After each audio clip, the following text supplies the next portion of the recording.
important is it for me to stop listening to secular music? And what are some ways to stop? Very good question. First one, huh? Yep. So read it again? Go ahead. All right, cool. How important is it for me to stop listening to secular music? And what are some ways for me to stop? All right, number one, we got to make sure we become very clear about distinguishing between what's secular and what's Christian music. When it comes to the distinction, we have to understand that even a Christian song could have been created with a person who had no Christian intent, who don't even have Christ in their heart. So we have to be very careful. Let's go a little peel back, is that when we understand that, we'll say, okay, what am I listening to? Because whatever you're listening to is feeding you.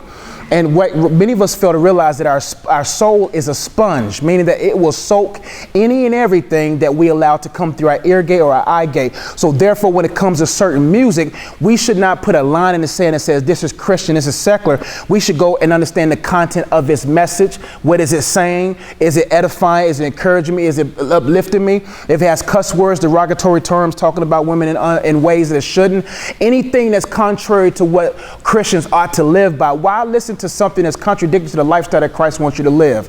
So when you understand that, you'll be like, you know what? It may feel good, it may sound good, but it's not good for my soul, because whatever you digest or ingest will become who you are. And right now, you are the reflection of what you watch, what you listen to, and who you hang around with. So when it comes to secular music, number one, let's make sure we make a distinction that we shouldn't get so caught up on what's Christian by genre. Let's not get caught up in genres. Let's look at its message. Now you have to ask yourself, am I mature enough to even listen to certain music with certain rhythms?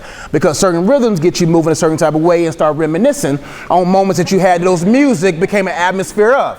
So if music becomes a crutch and it becomes an issue, it's best to cut. The Bible says if your eye offends you, cut it off.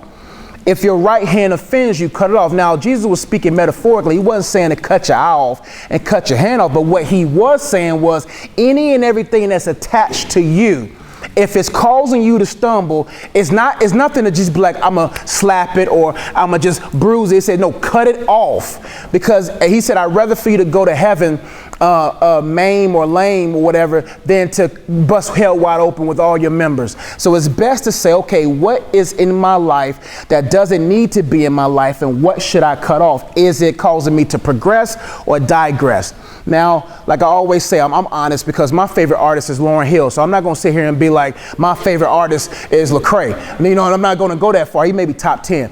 But what I'm saying is the context of the music during a certain season was really there for me. So I'm not sitting there saying that you have to, but what I'm saying is, what's the message? What's the spirit of it? Let's get to the spirit of it. See, when I ride in my car and I have my sisters, I remember a long time ago, they'll play some songs, right? And by me being mature in my faith, something irks here. The message could be they could be just singing some simple lullaby, but the Spirit of God in you is like, something is wrong. If you go a little bit deeper, if you reverse certain types of tracks, you can also hear that they have an agenda with their message. So when it comes to Satan being the prince of the air, the prince of music, him himself being music, why do you think that he's after music? Because he was music. He was drums, he was vocal, he was pipes. Therefore, he got upset because God created you as the replacement of his worship. Your hands clap, your voice are vocals, you got harp strings. So when you understand that you was created to be the replacement of Satan's position, you will now understand why Satan reintroduced himself as the music piper, because he understands that music is the only thing that can infiltrate your mind without your permission. Walk into Walmart, they play a song. You walk out of Walmart singing a tune. Music has a way of infiltrating your essence, your being, without your permission. So with that being understood, why do we take it for granted the devil's agenda with music? So it's just best not to even listen to some of this stuff, even if they saying the most simple lullabies. This mumble rap, they mumbling something more than just what they mumbling. Yeah, next question.